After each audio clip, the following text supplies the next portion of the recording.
So the next video is about the dot or scalar product, and this is covered in chapter 9-3. Okay, so the scalar product is another way to multiply two vectors together. So we've already talked briefly about the vector or the cross product. So for the cross product or vector product, you multiply two vectors and you get another vector. Now for the scalar product, also known as the dot product, you multiply two vectors and you wind up with a scalar. So one way to calculate it, so if you have two vectors, A and B, so the scalar product or dot product, it's called the dot product because we use a dot rather than the time sign. So A dot B is the magnitude of vector A times the magnitude of vector B times the cosine of the angle in between them. So you can write this as A times B times cosine theta. So some properties, well, it's commutative, unlike the cross product. So A dot B gives you the exact same thing as B dot A, and it's also associative.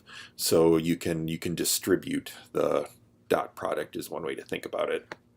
Now, an important way to realize what's happening here.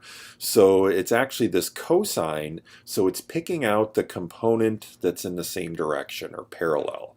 So you can think of this as taking vector A and multiplying by the component of vector B parallel to A, or vice versa, you take vector B and you multiply by the component of A that's parallel to B. They're equivalent. So if you think about this with components, so since there's this cosine there, so what happens is since the cosine of 0 is 1 and the cosine of 90 degrees is 0, so if you take the dot product of any unit vector with itself, so I dot I, j dot j, or k hat dot k hat, that always gives you a 1. But if you do different, if you take the dot product with different unit vectors, since they're perpendicular, that gives you 0. So I dot j or j dot k or k dot I is always 0.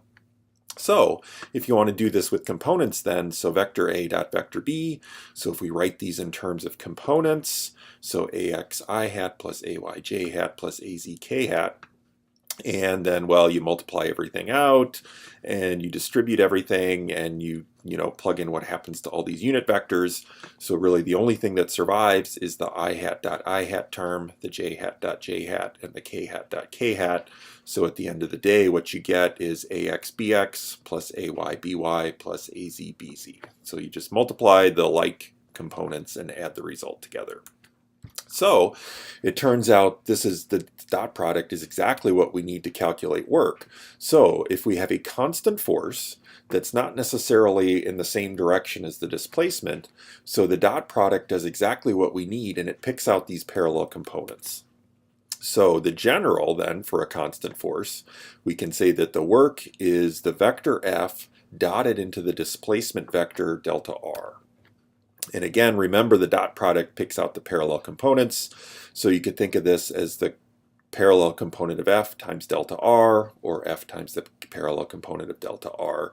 Or if you prefer, you can think of it in terms of the individual XYZ components. So this would be F sub X times delta X plus F sub Y times delta Y times F sub Z, or plus F sub Z times delta Z.